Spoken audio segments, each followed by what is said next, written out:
Thank you very much, everybody. So this is a big, big day, a beautiful day, potentially one of the great days ever in civilization. Things that have been going on for hundreds of years and thousands of years. We're going to, at least we're at a minimum very, very close, and I think we're beyond very close. And I want to thank Bibi for really getting in there and doing a job. We've worked well together, as we have with many other countries, both of us, with many other countries, which is the only way this whole situation gets solved. And I'm not just talking about Gaza. Gaza is one thing, but we're talking about much beyond Gaza. The whole deal, everything getting solved. It's called peace in the Middle East. So today is a historic day for peace, and Prime Minister Netanyahu and I have just concluded an important meeting on many vital issues, including Iran, trade, the expansion of the Abraham Accords, and most importantly, we discussed how to end the war in Gaza, but it's just a part of the bigger picture, which is peace in the Middle East, and let's call it eternal peace in the Middle East. So this is far more than anybody expected, but the level of support that I've had from the nations in the Middle East and surrounding Israel and neighbors of Israel has been incredible, incredible. Every single one of them. This afternoon, after extensive consultation with our friends and partners throughout the region, I'm formally releasing our principles for peace, which people have really liked, I must say. And these are done not just routinely done, these are done with total consideration and working with the nations that we're talking about. All of these nations have made contributions to those suggestions. I want to thank the leaders of many Arab and Muslim nations for their tremendous support in developing the proposal, along with many of our allies in Europe. Europe has been very much involved, and as I was called by many of the European leaders, most of them saying, is this true? Are you really doing peace in the Middle East? This is the most incredible thing we've heard. Some think it's the biggest thing they've ever heard. They called just to find out, was it just a rumor or is it actually done? And then they said, have you spoken to the Arab leaders? Have you spoken to all of the other leaders that we have to get? A lot of people involved in this one. I also want to thank Prime Minister Netanyahu for agreeing to the plan and for trusting that if we work together, we can bring an end to the death and destruction that we've seen for so many years, decades, even centuries, and begin a new chapter of security, peace, and prosperity for the entire region. And I want to just say that my meetings and dialogue that we had with so many countries, Saudi Arabia as an example, the king is a phenomenal person. The Emir of Qatar, he's an incredible people. UAE, and that's MBZ and ABZ. We're totally involved. These are the people that we've been dealing with and who've been actually very much involved in this negotiation, giving us ideas, things they can live with, things they can't live with. Pretty complex. I mean, after 2,000, 3,000 years, whatever it is, I guess it's got to be a little complex, or it would have been done a long time ago. The King of Jordan was with us, as you know, in the United Nations. The President of Turkey, President Erdogan, is a friend of mine, a strong man, but a good man. President of Indonesia, somebody who's an amazing leader, Prabowo.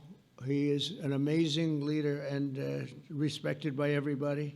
He was in the room with us. We were together with most of these people that I'm mentioning. Others were by phone or the next day. The Prime Minister and the Field Marshal of Pakistan, they were with us right from the beginning. Incredible. In fact, they just put out a statement that they fully believe in this pact. It just came out just as I was walking around. They said, sir, you have a big notice from the Prime Minister of Pakistan and from the Field Marshal that they back this 100%. President El-Sisi of Egypt, who's terrific. And these are people I've gotten to know over the years. I mean, I would say it started around 2015 and then went into 2016 when the presidency officially began. But I've known him actually for a long time, and there are many cases really great men. I can't say in all cases, but I will tell you in many cases they're great men and some great women too. They tend to be mostly men, however, I will say that. But if accepted by Hamas, this proposal calls for the release of all remaining hostages immediately, but in no case more than 72 hours. So the hostages are coming back, and I hate even saying this from the standpoint, doesn't sound right, but it is so important to the parents. The bodies of the young men, I believe in almost all cases, the young men are coming back immediately.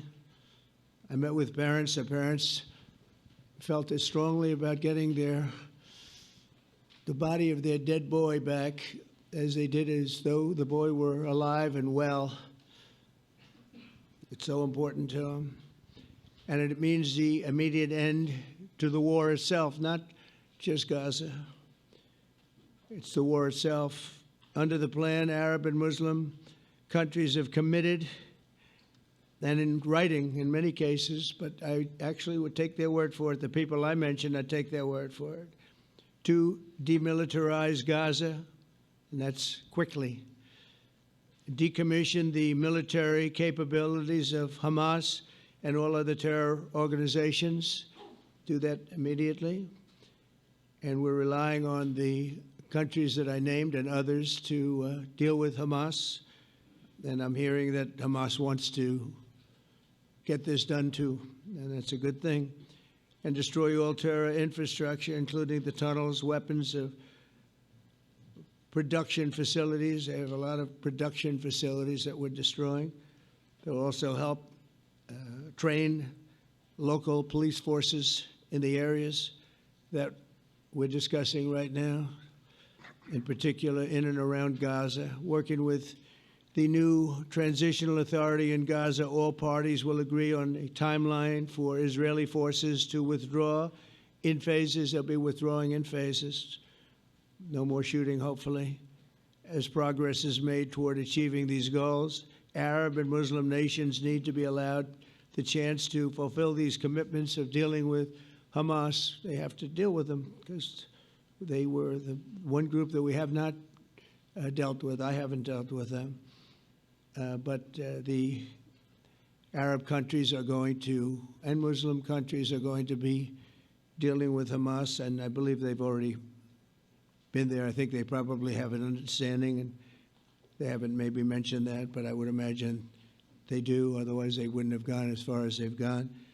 If they're unable to do so, then Israel would have the absolute right and actually our full backing, the U.S. full backing. Marco's here, and a lot of our leaders are here, our great Vice President, Susie Wiles, Steve Witkoff, Jared Kushner.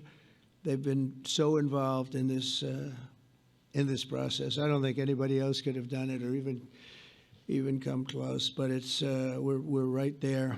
We're right there. First time in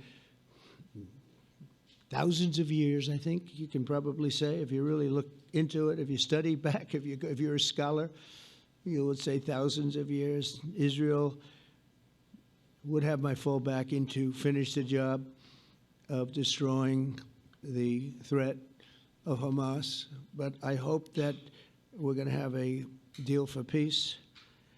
And if Hamas rejects the deal, which is always possible, they're the only one left. Everyone else has accepted it. But I have a feeling that we're going to have a positive answer. But if not, as you know, Bibi, you'd have our full backing to do what you would have to do.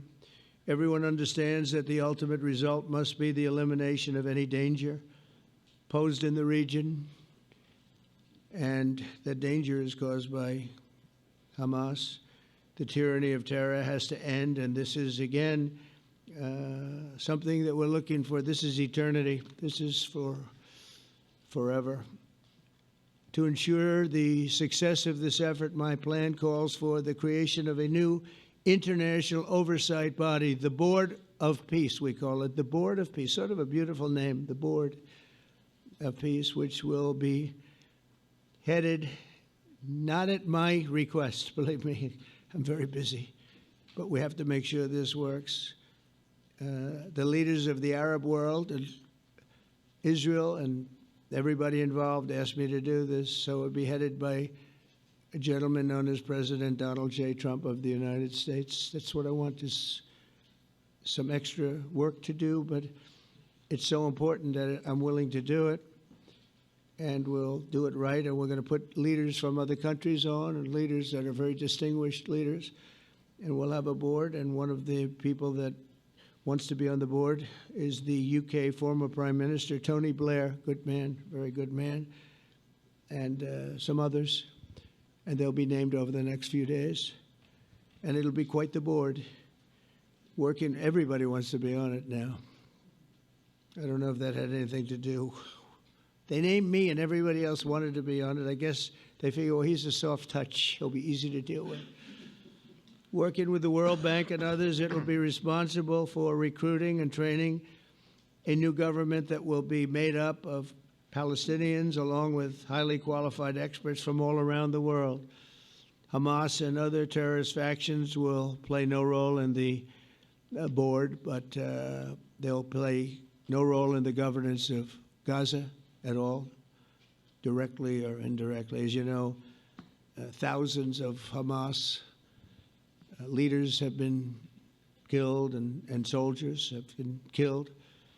And we can never forget October 7th, but thousands have paid the price for that. And now it's time to get our hostages back and get back to trying to build something that's really great and very important. In our meeting today, Prime Minister Netanyahu was very clear about his opposition to a Palestinian state. And he continuously mentions October 7th, and I understand that. Most people do. And I understand and respect his position on many things, but what he's doing today is so good for Israel. I noticed that they have large crowds gathering in Israel all the time, and they have my name up. They like me for whatever reason, maybe I don't know, but they do like me. But they say two things: please get the hostages back, and please end the war. They've had it. It's had it. So I think it's a very popular thing you do, because he's a warrior. He doesn't know about getting back to a normal way of life, but he is a warrior, and Israel's lucky to have him. But now the people want to get back to peace. They want to get back to normalization in a true sense. Several countries have foolishly recognized the Palestinian state. As you know, some of our European friends, allies, good people, but they're really, I think, doing that because they're very tired of what's going on for so many decades. They've been presidents and prime ministers for years, and during this time, having to do with the Middle East, all they're doing is talking about the same thing over and over. They want to see it get back. And nobody wants that more than me, or I believe Bibi too. But the people of Israel want it. They really want it. They want the hostages back. That includes the probably 32 bodies that we're talking about, 20 people that are living, 32 or so people that are dead, and they want to have peace. So let us not forget how we got here. Hamas was elected by the Palestinian people. Israel withdrew from Gaza thinking they would live in peace. Remember that a long time ago? They withdrew. They said, you take it. This is our contribution to peace. But that didn't work out. That didn't work out. It was the opposite of peace. They pulled away. They let them have it. And I never forgot that, because I said, that doesn't sound like a good deal to me. As a real estate person, I mean, they gave up the ocean, right? Ron, they gave up the ocean. They said, who would do this deal? And it still didn't work out. They were very generous, actually. And they gave up the most magnificent piece of land in many ways in the Middle East. And they said, all we want to do now is have peace. And that request was not honored. Instead of building a better life for the Palestinians, Hamas diverted resources to build over 400 miles of tunnels and terror infrastructure. rocket production facilities and hid their military command posts and launch sites in hospitals, schools, and mosques. So if you went after them, you'd be after them, and you wouldn't even realize you ended up knocking out a hospital or school or a mosque. A terrible thing, terrible, terrible way to have to fight. No fight is good, but that's a real bad one. So there are many Palestinians who wish to live in peace. Many, many, many. I've seen so many of them, and they have support.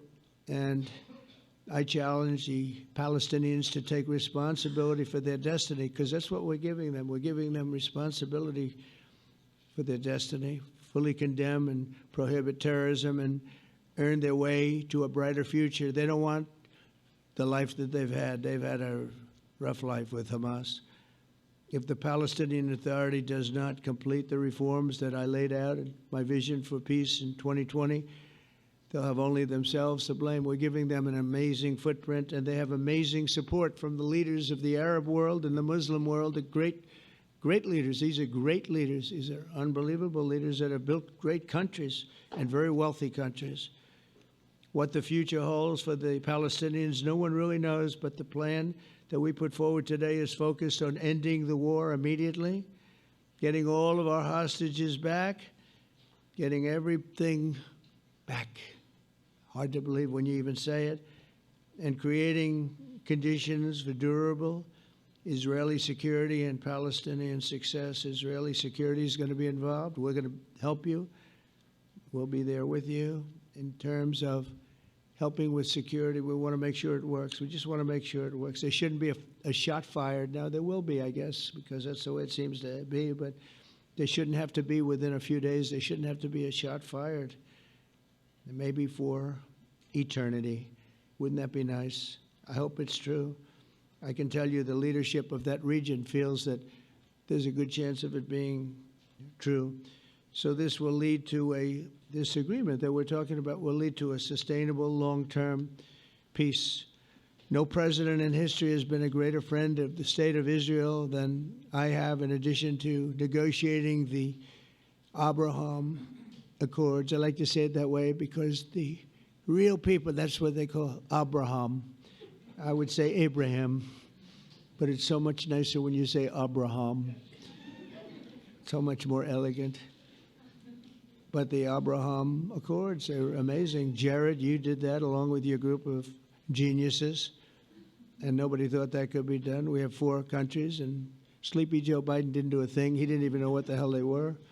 He should have had them fold up. But I think this will also lead to packing them. And who knows, maybe even Iran can get in there. I hope, we hope we're going to be able to get along with Iran. I think they're going to be open to it. I really believe that. But they could be a member. I long ago said, I'll bet you at some point Iran will be a member of the Accords. And little did I realize it was going to take this turn. That was some turn we did with the B-2s. But I think they might very well be there because it's a great thing for them economically. I recognize the eternal capital of Israel. I opened the American embassy in Jerusalem. That was something that everyone said would never be done, could never be done. Virtually every president for many, many years, for decades, would campaign on making Jerusalem the capital of Israel. They campaigned on it over and over. Is that right, Steve? Is that right? Everyone, and when they got to it, and I understand why now, because it was so, when I got to office, I campaigned on it too. I said, we're going to make it, and then I'd get calls from the leaders of various countries saying, please don't do it, please don't do it. It'll end the whole world, please don't do it. And finally, I just didn't say anything, and I did it. People were calling me before I did it because they heard I was going to do it, and leaders of countries were calling me, and I think it was on a Thursday that I did it, and they'd call me Monday, Tuesday, Wednesday, 3-4 times a day, and I said, tell them I'll call them back on Friday. And I announced it on Thursday, and I called them back, the biggest people in the world, and they said, you've done it. I said, done what? You've made the capital of Israel, Jerusalem, and we wanted to talk yet. I wish you called me a little sooner. Maybe I could have done something about So that was a lot easier than getting into an argument because I knew what they were calling about. And you know what? It turned out to be amazing. Everybody thought it was going to lead to the end of the world, right? The end of the world, Ron, that's what they said. It didn't lead to anything. It just led to something that I promised and something that was very, very popular for Jewish people and a lot of other people, too. I recognize Israeli sovereignty over the Golan Heights, and I cut taxpayer funding to the corrupt United Nations Relief and Works Agency. And United Nations was interesting because, as you know, a few days ago, they introduced me. Ladies and gentlemen, the President of the United States, I'm looking at my teleprompter, and the thing was dead, stone cold, dead. The thing's up here. I have a long, beautiful speech to make.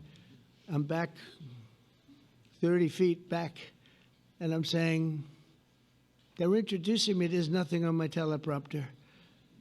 So, but I made a speech. I actually got good marks. You think Biden could have done that? I don't think so. I don't think he could have done that. I don't think too many people could have done it. But actually, it was actually more of a speech from my heart, if you want to know the truth. I think it was maybe better in certain ways because it was from the heart. It has to be from the heart. Otherwise, you're in big trouble. But I cut taxpayer funding for that very corrupt United Nations Relief and Works Agency, and nobody thought that would be done, and withdrew from the horrible Iran nuclear deal that was imposed upon Israel by Barack Hussein Obama and Biden. And I don't think Biden knew anything about it, though. I don't think he knows anything about it now, actually, if you ask him. He'd say, what is that? And we obliterated Iran's nuclear enrichment capacity, making it impossible for them to have a nuclear weapon, which they would have had probably in about 2 months from that.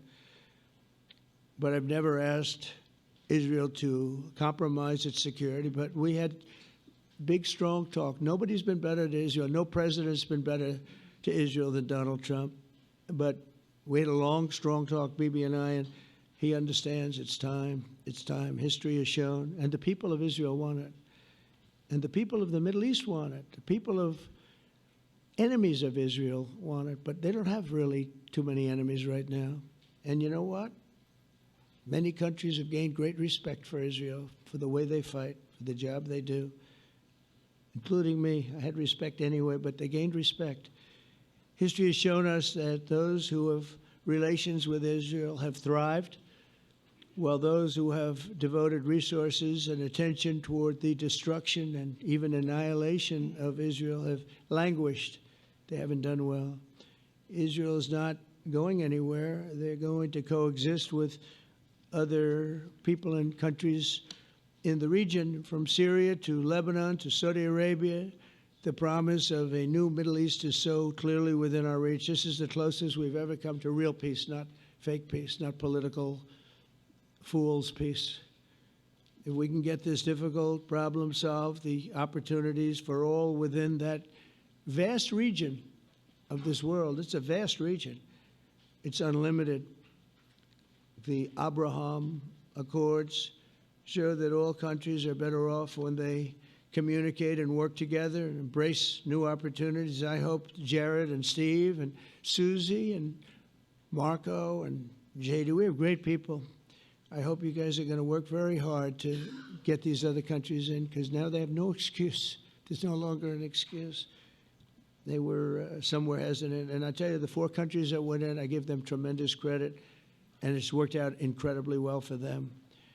In the same spirit, I'm pleased to report that earlier today, we took another important step toward greater understanding in the region. A short time ago, we had a historic phone call in the Oval Office with Prime Minister Tani, who's really a great, great person.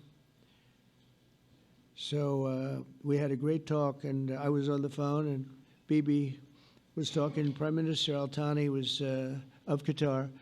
They really had a heart-to-heart conversation. It was a great conversation, I thought. It was productive. It was everything that you need to have something turn out to be successful. And I want to thank Bibi, and I want to thank the Prime Minister. It was fantastic. We agreed to launch a formal trilateral mechanism between Israel, Qatar, and the United States to begin a dialogue to enhance mutual security, correct misperceptions, and avoid future misgivings. And I want to thank Qatar, its leadership, and the Emir. He's a fantastic person. I think, I'm going to be his public relations man because I know him differently than a lot of people know him. But he wants peace. He wants to see peace. And his people, and they really acknowledge the critical role that they've played as mediator. And again, we're not quite finished. We have to get Hamas, but I think they're going to be able to do that. So now it's time for Hamas to accept the terms of the plan that we've put forward today. And again, this is a different Hamas than we were dealing with because I guess over 20,000 have been killed. Their leadership has been killed 3 times over.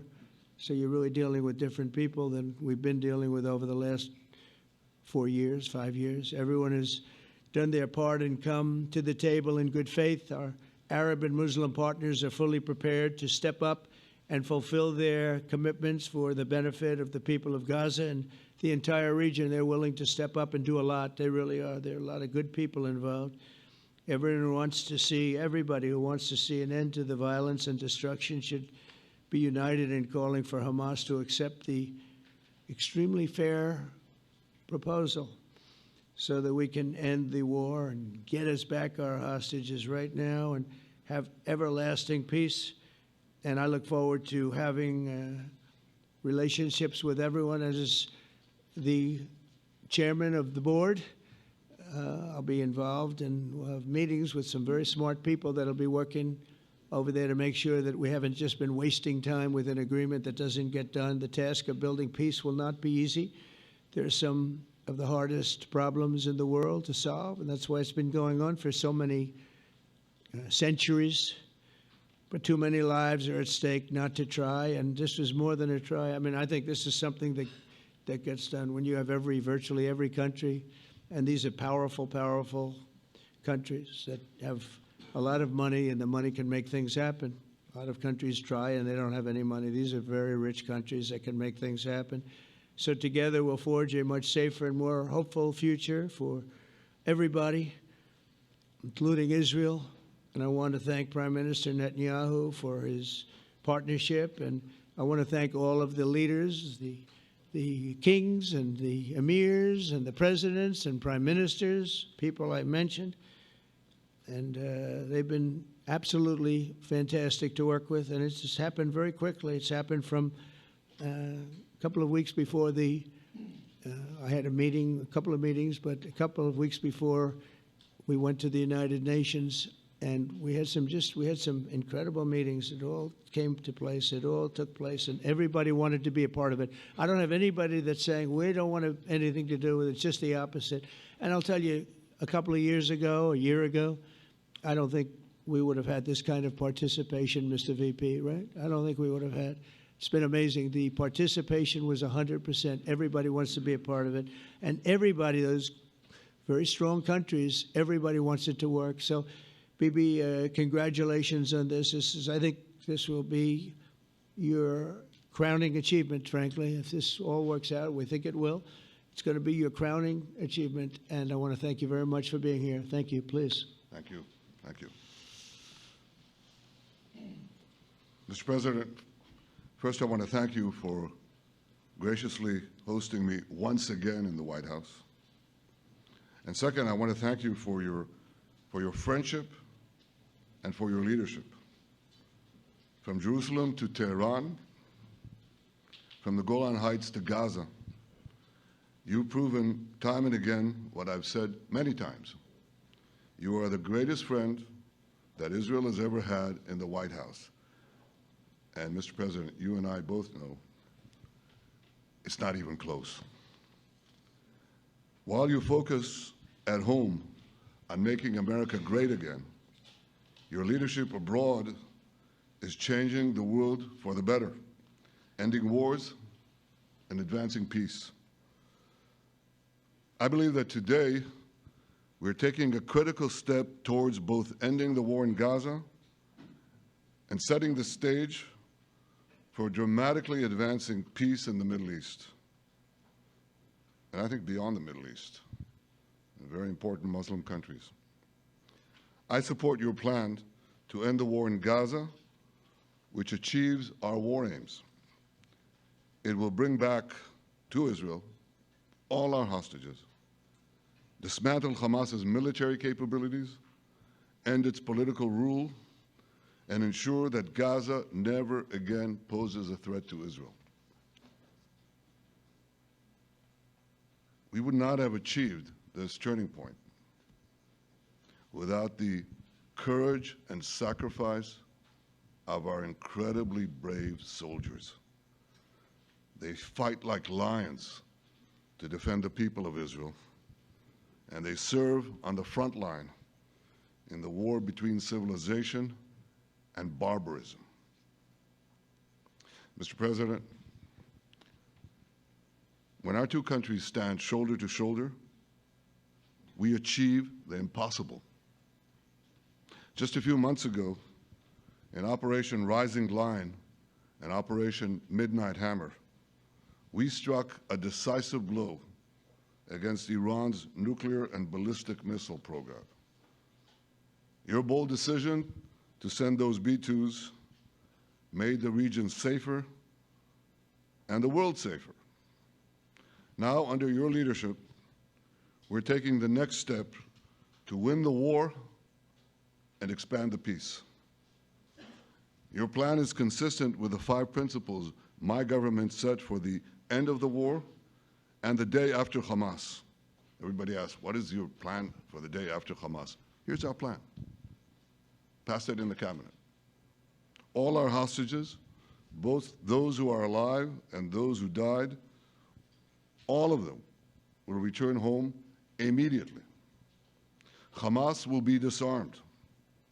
Gaza will be demilitarized. Israel will retain security responsibility, including a security perimeter for the foreseeable future. And lastly, Gaza will have a peaceful civilian administration that is run neither by Hamas nor by the Palestinian Authority. If Hamas agrees to your plan, Mr. President, the first step will be a modest withdrawal, followed by the release of all our hostages within 72 hours. The next step will be the establishment of an international body charged with fully disarming Hamas and demilitarizing Gaza. I appreciate your willingness to lead the body, Mr. President. I really appreciate it because you have a lot of things to do, and this is important. And it reflects the confidence that this will give everyone, that things will be followed up on all the commitments made. The fact that you're taking this on, I think, helps a lot to make sure that everything flows in the direction that we want. Now, if this international body succeeds, we will have permanently ended the war. Israel will conduct further withdrawals linked to the extent of disarmament and demilitarization, but will remain in the security perimeter for the foreseeable future. I think we should understand that we're giving everybody a chance to have this done peacefully, something that will achieve all our war objectives without any further bloodshed. But if Hamas rejects your plan, Mr. President, or if they supposedly accept it and then basically do everything to counter it, then Israel will finish the job by itself. This can be done the easy way, or it can be done the hard way, but it will be done. We prefer the easy way, but it has to be done.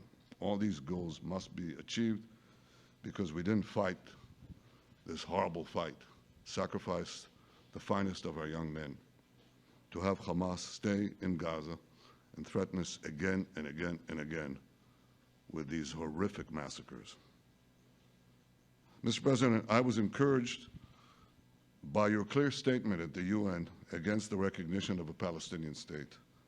That would be an outcome that, after October 7th, would reward terrorism, undermine security, and endanger Israel's very existence. As for the Palestinian Authority, I appreciate your firm position that the PA could have no role whatsoever in Gaza without undergoing a radical and genuine transformation. In your 2020 peace plan, which you mentioned just now, you made clear what that transformation requires. It's not lip service. It's not checking a box. It's a fundamental, genuine, and enduring transformation. And that means ending pay to slay, changing the poisonous textbooks that teach hatred to Jews, to Palestinian children, stopping incitement in the media, ending lawfare against Israel at the ICC, the ICJ, recognizing the Jewish state, and many, many other reforms. It won't come as a surprise to you that the vast majority of Israelis have no faith that the PA Leopard will change its spots. But rather than wait for this miraculous transformation, your plan provides a practical and realistic path forward for Gaza in the coming years, in which Gaza will be administered neither by Hamas nor the Palestinian Authority, but by those committed to a genuine peace with Israel. I think this can be not only a new beginning for Gaza, I think it can be a new beginning for the entire region. Under your leadership, we can re-energize, well, I've got to contribute my own, we can re-energize the Abraham Accords. That's what it's called in the original Hebrew, Abraham. Abraham is fine, Abraham, however you want to call it. Under your leadership, Mr. President, we can re-energize the Abraham Accords that we forged 5 years ago. We can expand them to many more Arab and Muslim nations that choose moderation over extremism. I think there's an opportunity here. It's not going to be easy, it's tough going, but I think if we succeed, you're absolutely right. We're going to open possibilities that nobody even dreamed of. But I think we dream of them. As you've told me, Mr. President, and you've told the world many, many times, you said, remember October 7th. Remember October 7th. And we do. We will never forget the horrors of October 7th, and we will do whatever is necessary to make sure they don't happen again. Since October 7th, Israel's enemies have learned a hard truth. Those who attack us pay a heavy price, but those who partner with us advance progress and security for their peoples. President Trump just said it. It's also in the Bible. It says, those who will bless you will be blessed, and those who will curse you will be cursed. And that's actually what is happening. We want the blessings. I think we've done a lot in the past 2 years to end the curse. We're not finished, but we've done a lot. And we've done a lot together to end the curse. I want to thank your entire team for their efforts to get to this point. I especially want to thank Steve Witkoff and Jared Kushner for their indefatigable work to bring Israel and Arab states in the region closer together. I am deeply grateful to both of them for their work. We had a phone call today just to make it clear. I said to the Prime Minister of Qatar, Israel was targeting terrorists, wasn't targeting Qatar. And of course, we regretted the loss of the Qatari citizen, wasn't our target. And I very much appreciate President Trump's proposal to have a trilateral body, the United States, Israel, and Qatar, to work out respective grievances. There are quite a few. But if we could try to mitigate them or put it on a different footing, I think that'll be good for everyone. Above all the people, the fine team, the many helpers who've done this, I want to thank you, Mr. President. History has already shown that under your leadership, Israel and America can change the face of the Middle East. And today I'm hopeful that your plan to end the war in Gaza will do so again and do so soon. It will free our hostages, end Hamas's tyranny in Gaza, and enable a more secure and prosperous future for the peoples of our region. Thank you, Mr. President. May God bless America. May God bless Israel. May God bless the indispensable alliance between our countries. And may I add, in Hebrew, G'mal Chatima Tova, may we all be inscribed in the book of life. Thank you. Thank you very much, Bibi.